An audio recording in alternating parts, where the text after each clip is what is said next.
Assalamualaikum warahmatullahi wabarakatuh, Buya. Assalamualaikum warahmatullahi wabarakatuh. Mohon tanggapannya, Buya. Saat ini ramai orang memperbincangkan tentang komentar beberapa orang terhadap kedatangan Habib Rizik Syihab beberapa waktu yang lalu. Ada yang menyatakan ketidaksenangannya terhadap penyambutannya. Ada yang merendahkan kehabaibannya. Kemudian juga meremehkan perjuangannya. Bahkan ada juga yang mencaci atau mengolok. Mohon tanggapannya, Buya. Bagaimana menyikapi tentang hal-hal semacam ini, Buya? Terima kasih. Bismillah. Kami akan menjawab. Pertama, kami bukan orang FPI. Harus tahu itu. Saya bukan anggota FPI. Kemudian setelah itu, yuk kita pandang segala permasalahan dengan akal yang jernih dan hati yang tenang.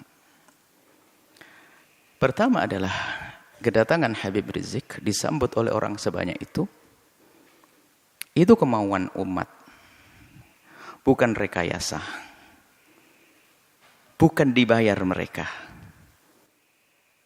Ayo, Anda posisi seperti saya, adil, Anda tidak di FPI dan tidak jadi musuh FPI. Anda berada di tengah-tengah, ayo. Kedatangan mereka umat segitu banyak bukan direkayasa. Bukan, kalau rekayasa mau dibayar biar datang, nggak ada.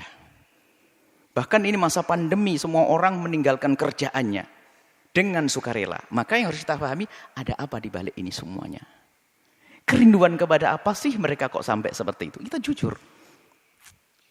Nggak perlu kita marah-marah ini. Kadang-kadang dimarahkan Habib Rizik. Habib Rizik ingin datang ke negerinya, ingin berjuang, ingin berdakwah. Bukan direkayasa kedatangan mereka itu semua. Nah ini yang pertama yang harus kita pahami supaya kita tidak suudzon ini. Enggak ada rekayasa. Bahkan yang datang itu orang rela berkorban. Kemudian kedatangan beliau adalah apa tadi, membuat kerusakan, keramaian dan sebagainya. Mari kita pandang dengan jujur juga. Kalau Habib Rizik mengadakan kumpulan, demo dan sebagainya misalnya. Jujur Anda, apa sih yang diminta Habib Rizik? Habib Rizik tidak minta pulau untuk pesta apa.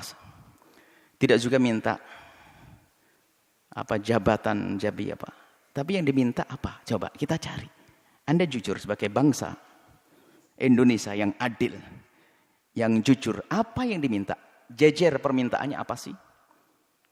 Dulu permintaannya adalah bagaimana ada orang yang mengucapkan kalimat yang merendahkan umat Islam dengan merendahkan Al-Quran, ayo diadili. Apakah permintaan semacam ini salah? Coba dilihat dulu apa sih permintaan Habib Rizik? Ini harus jujur Anda melihat Habib Rizik kalau kumpul-kumpul minta apa? Yang diminta apakah Habib Rizik ingin pemerintah memfasilitasi, Habib Rizik ingin membangun tempat minuman keras paling besar sejagat raya? Enggak juga. Kalau Habib Rizik minta begitu, kita berontak semuanya. Yang diminta apa? Coba kita jujur. Yang diminta baik atau jelek? Kalau yang diminta baik, kenapa kita bingung yang diminta baik kok? Keadilan misalnya. Harus ada misalnya menghentikan kemungkaran. Selagi yang diminta baik. Isunya diminta baik. Maka jangan gampang menilai orang dengan buru-buru. Sekarang jujur minta apa? Anda bisa melihat di media. Atau Anda datang kepada Habib Rizik minta apa? Kan begitu. Yang diminta apa? Yang diminta adalah yuk kita menegakkan. Habib Rizik misalnya FPI di beberapa tempat minta agar kemungkaran di sini dihentikan. Loh, kemungkaran dihentikan apakah permintaan yang salah? Karena kemungkaran itu akan merusak orang lain. Coba yang diminta apa? Ini jujur dulu. Kalau yang diminta adalah menghentikan sesuatu yang membahayakan umat. Umat membahayakan itu bukan saya membahayakan di dunia. Kita punya iman di akhirat. Yang membahayakan di dunia nggak boleh. Misalnya Habib Rizik memasang ranjo-ranjo, kita hentikan. Membahayakan di dunia. Memberhentikan membahayakan di dunia pun harus membahayakan urusan dunia. Kita wajib menghentikan. Apalagi jika yang diminta adalah menghentikan segala sesuatu yang bakal merusak akhiratnya umat misalnya. Dan itu memang yang diserukan adalah selama ini yang kami ketahui adalah mengajak itu. Bagaimana agar kemunkaran tidak terus merebak, kemudian juga bagaimana keadilan bisa ditegakkan. Di saat menuntut keadilan bukan berarti orang-orang yang lagi berkuasa 100% tidak adil. Ada beberapa tempat yang kurang serasi atau perlu disesuaikan agar terjadi keadilan. Jadi minta keadilan itu wajar sah. Keadilan berlaku untuk siapa? Untuk semua umat, untuk bangsa ini. Bukan keadilan untuk Habib Rizik dan FPI-nya, bukan. Keadilan untuk semuanya. Coba yang diminta apa? Lah ini maksud kami adalah jangan buru-buru menilai. Yang diminta apa? Bukan minta bantuan untuk membangun pesantrennya di mana, bukan untuk kepentingan ormasnya, bukan. Akan tapi selama ini disuarakan adalah seputar itu. Bagaimana menghentikan kemungkaran, bagaimana menghadirkan keadilan, kemudian bagaimana membatasi sepak terjang orang yang tidak banyak manfaatnya untuk negeri ini misalnya dengan suara-suara seperti itu, bagaimana menghentikan kebobrokan moral. Ini kan permintaan yang baik semuanya. Kalau seandainya yang menyuarakan selain Habib Rizik bagaimana? Kalau Anda mau, kenapa di saat disuarakan Habib Rizik tidak mau? Jujur ini. Ini harus perlu kejujuran ini. Kita menilai dari luar seperti ini. Selagi keinginannya baik, maka adalah permintaan itu yang harus kita jadikan sandaran kita untuk menilai. Kemudian selanjutnya kepada Bapak Presiden atau siapapun yang akan menjadi presiden. Ini adalah risalah cinta kami kepada Pak Presiden. Ya kalau mendengar alhamdulillah, kalau tidak mendengar Allah perdengarkan ke hati, biarpun telinganya tidak mendengar. Atau calon presiden, ketahuilah bahwa jabatan kepresidenan itu sangat terbatas. Apa artinya 1 kali naik, 2 kali naik, ujung-ujungnya adalah kesengsaraan yang panjang di akhirat nanti. Maka mumpung Allah beri kesempatan untuk naik surga tertinggi, maka hendaknya Pak Presiden atau para calon presiden itu, apalagi yang mereka adalah benar-benar ahli la ilallah. Termasuk Pak Presiden kami yakin ahli la ilallah. Orang beriman. Perhatikan keimanan tersebut. Jadikan jabatan presiden ini adalah untuk selamat di akhirat.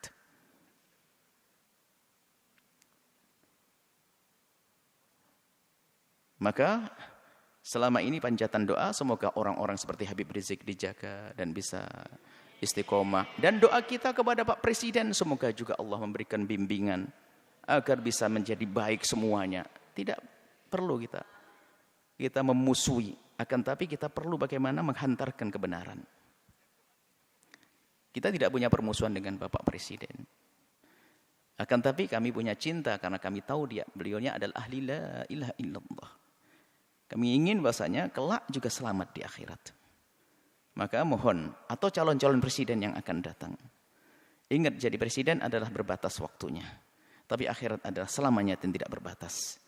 Maka jangan sampai di saat menjabat kepresidenan ini adalah ditipu oleh orang-orang yang ada di kiri kanan kita misalnya.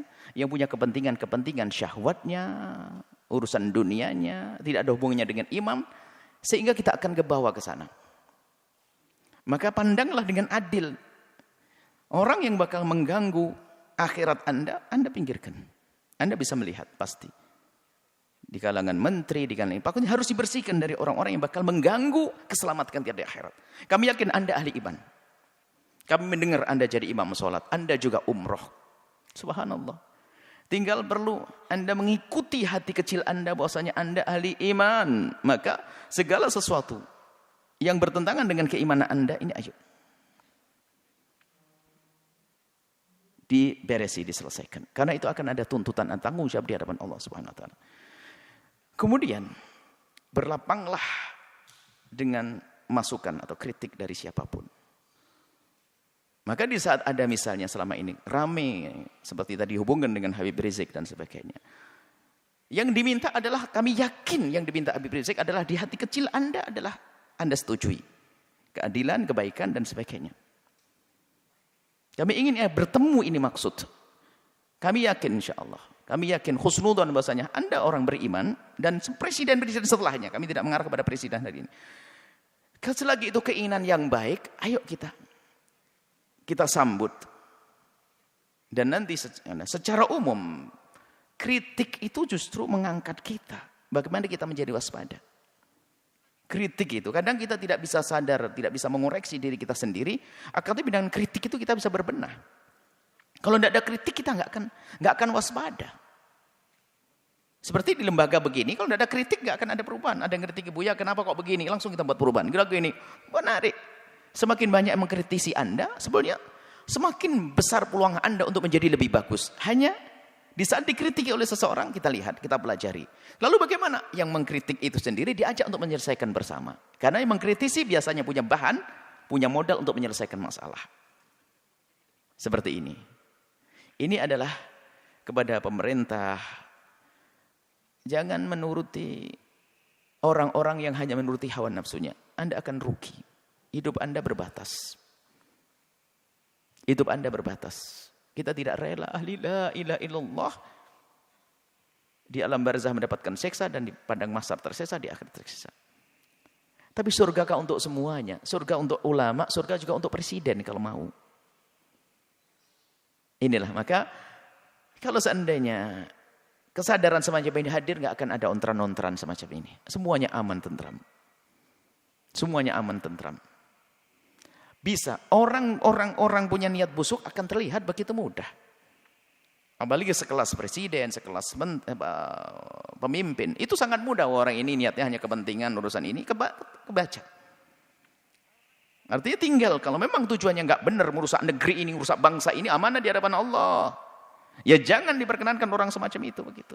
Jujur, bukan karena hawa nafsu, bukan hanya mempertahankan kekuasaan. Biarpun kita pertahankan akan berakhir ini kekuasaan kalau tidak kita pertahankan dengan cara yang benar. Tapi harapan kami adalah yang menjabat di negeri ini, presidennya adalah dengan Allah, dengan imannya, lalu selamat nanti di akhirat. Maka demo-demo yang selama ini Anda dengar, Anda perhatikan, Anda sambut. Sebagai seorang bapak ngayomi anak, sebagai seorang presiden, apa sih yang ayo diskusi yang baik. Seperti itu. Jadi selagi itu yang diminta hal yang baik, jangan ditolak. Kecuali dia minta jelek, minta membuat, mestinya ya harus ditolak itu. Perusahaan yang haram, perusahaan merusak, perusahaan ini, perkumpulan merusak. Ini yang harus kita tolak. Tapi kalau orang berkumpul datang kepada Anda, menyuruh, mengajak kepada kebaikan, hendaknya Anda bertanya, karena itu sebetulnya mereka menghantarkan surga untuk Anda. Seperti itu. Jadi ini kepada Bapak Presiden hari ini atau presiden yang akan datang. Semoga ini menjadi kaidah. Siapa menjadi presiden, hendaknya seperti itu. Allah keindahnya di dunia jadi presiden, ternyata jabatan presiden ini hanya untuk melangkah ke surga. Sebab surganya presiden lebih mudah, gede banget. Karena apa? Dia punya kekuatan. Kekuatan untuk masuk surga mah gampang. Seperti itu. Kemudian selanjutnya, kepada umat semuanya, hentikanlah dengan budaya mengadu domba. Habaib diadu domba dengan habaib. Habaib dengan ulama. Ormas dengan ormas. Hati-hati, ada Allah. Jika Anda menyebarkan sebuah berita tapi niatnya jelek, ada hitungannya di hadapan Allah. Allah akan porak-porandakan di dalam diri kita sendiri. Kita tidak bisa ngancam dengan senjata. Kami hanya mengingatkan ada Allah. Kita tidak mengancam dengan apapun. Allah. Jangan mengadu domba antara habaib dengan habaib. Ulama-ulama. Kalau mengambil berita, sekiranya kalau itu maslahat Anda sebarkan. Tidak memotong omongan orang untuk diadu. Masya Allah. Khususnya para habaib adalah dzurriyyah Nabi SAW yang kita harus mencintai mereka. Apalagi menyebarkan berita-berita. Maka kepada umat semuanya, ayo ada hitungannya. Yang biasa mengadu domba, maka ketahuilah di dalam rumahnya pun pasti tidak semesra. Ingat, yang biasa menyebar berita-berita enggak karuan itu sebetulnya di rumahnya pun tidak mesra dia. Tidak akan indah di rumahnya. Dengan saudaranya mungkin rebutan waris dengan ini. Lihat, yang biasa menyebarkan fitnah begitu tuh. Yang suka nyebar fitnah-fitnah, memfitnah para habaib, memfitnah para ulama itu, kalau dilacak dalam rumahnya enggak ada mesra. Itu enggak tegur sapa sama saudaranya berbulan-bulan, bertahun-tahun mereka. Mungkin tidak akur dengan bapaknya juga. Kenapa? Hati yang kotor itu. Lihat. Menfitnah habaib. Menfitnah umat Nabi Muhammad, ngadu domba umat Nabi Muhammad saja enggak boleh, apalagi ini dzurriyyahnya Nabi Muhammad sallallahu alaihi wasallam. Kemudian Ada karena marah dengan seperti Habib Rizik, marah dengan seperti ini, lalu sampai mengarah kepada perendahan kepada nasab, innalillah. Sampai ada yang mengatakan katanya, apa betul itu turun Nabi? Ayo dites DNA. Astagfirullah, innalillah. Menafikan, menolak nasab yang sudah jelas semacam itu, maka itu seperti mengqadzaf, menuduh orang melakukan zina. Dosa besar. Kalau sudah jelas itu nasab, sudah kita akui. Jangan mengatakan DNA-nya ini. Ada apa? Kalau kita bukan habaib, mestinya kita mencintai, bukan mengendengki dan ngiri. Enggak ada artinya. Ngiri tambah jauh. Kalau kita mencintai, kita bersambung. Beliau menjadi habaib juga dipilih oleh Allah. Bukan permintaannya. Maka kita yang mandang harus pandang dengan hormat. Ada pun masalah jika ada yang kurang tepat di antara habaib salah. Ya kita kewajiban menegur. Seperti kita menegur anak kita. Seperti di pondok kita ini banyak habaib, anak-anak habaib. Yang salah ya kita tegur. Tentunya dengan kasih dan cinta. Tapi kalau sudah mengarah kepada penolakan nasab, ini sudah ada kebenci dan ngiri. Ini adalah bahaya sekali. Hati-hati ini. Kemudian juga kepada pengikut-pengikut FPI. Jangan sampai Anda menodai Habib Rizik. Sepak terjang Anda harus benar-benar direstui Habib Rizik, diketahui dan sesuai dengan apa yang ada di pikiran dan hati Habib Rizik. Kita tidak ingin ada sebagian orang melakukan satu tindakan ternyata mencoreng Habib Rizik. Ini menjadi masalah. Jangan sampai tujuan Habib Rizik yang mulia, yang istimewa ini ternodai oleh kita-kita apa orang-orang yang dengan perilaku yang terburu-buru, hanya mendahulukan hawa nafsu dan sebagainya. Nah ini maka di sini kita ingin bahwasanya perjuangan orang-orang seperti beliau ini, Habib Rizik ini bisa mulus, sukses. Kemudian nanti juga presidennya juga akhirnya juga sukses. Bangsa ini sukses, surga lah semuanya. Anda bercekcokan. Tinggal yang tersisa siapa? Orang yang sibuk ngadu domba, bermusuhan, caci maki dan sebagainya. Hidupnya begitu dia. Dia tidak mesra selamanya. Dan hendaknya antara ormas dengan ormas ini adalah untuk saling melengkapi. PFPI, ormas, NO, ormas. Nanti ada lagi ormas besar seperti Nahdlatul Wathon, ormas, Wasliyah, ormas. Tidak boleh jadi saling bermusuhan. Akan tapi ini adalah potensi umat Islam. Ingat, Anda punya Allah. Itu kekuatan.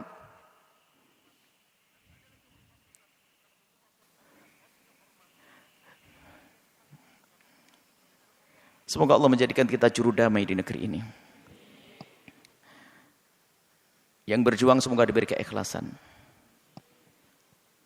Yang punya kebencian dengan pejuang-pejuang semoga diberi kesadaran dan diampuni oleh Allah. Pejabat-pejabat semoga dimulai dari presiden sampai bawah, semoga Allah berikan hidayah, bimbingan, sehingga semuanya kita ini selamat. Tidak boleh kita mengharapkan orang celaka masuk neraka, enggak. Kita harus merindukan mereka. Nah, kalau semuanya atas dasar ini semuanya, kesadaran rindu kepada Allah, menganggap kebenaran sebagai kebenaran, maka semuanya akan beres. Yang menjadi masalah adalah kita dikuasai hawa nafsu. Kita tahu itu kebenaran hanya karena bertentangan dengan kepentingan pribadi saya, maka saya tolak. Enggak. Muncul kebencian-kebencian dengan para ulama, kebencian kepada para habaib, na'udzubillah. Adapun orang yang membenci Islam itu memang selalu ingin merusak Islam, itu urusan mereka dengan Allah, ada hukumannya nanti di akhirat. Jadi maksud kami mulai dari perbincangan tentang Habib Rizik sampai terakhir pengikut Habib Rizik, dan juga di dalamnya ada presiden, di dalamnya ada orang yang mempertanyakan nasab. Ayo, yang salah dalam rentetan cerita ini, ayo kita sadar diri. Kita ingin tentram damai. Tentram damai, jangan ada permusuhan, ya. Kita dengar kalau itu kebenaran sebagai kebenaran. Jangan sampai kita ini adalah mendahulukan hawa nafsu kita. Ingat nasihat mulia dari guru mulia. Kalau ingin berbicara, kalau ingin melangkah, kalau ingin berfatwa, kalau ingin mengeluarkan sebuah statement atau apapun, ukhruj min hadzi nafsik. Keluarkan dari kepentingan hawa nafsumu. Hawa nafsu jabatan, hawa nafsu tahta, hawa nafsu. Kalau kita bebaskan itu, maka kita bisa ngomong jujur dan adil nanti insyaallah. Dan tentunya setelah itu minta bimbingan kepada Allah Subhanahu wa taala dan kepada semuanya. Kami mulai dari Habibana Rizik sampai kepada pengikut-pengikut beliau, Pak Presiden dan sebagainya. Kami mohon maaf sebanyak-banyaknya jika kami ngomong di apa yang kami sampaikan ada menyinggung perasaan nyakit hati. Ketahuilah bahwasanya nuhibbukum jami'an, kami mencintai semuanya. Harapan kami adalah setiap kami bertemu dengan semuanya ini adalah semuanya saling senyum, saling pandang dengan penuh kasih sebagai muqaddimah pandangan kelak di surga bersama Nabi Muhammad SAW. Tegakkan kebenaran, keadilan, hentikan kemungkaran. Yuk kita menuju Allah Subhanahu wa taala. Wallahu a'lam bissawab.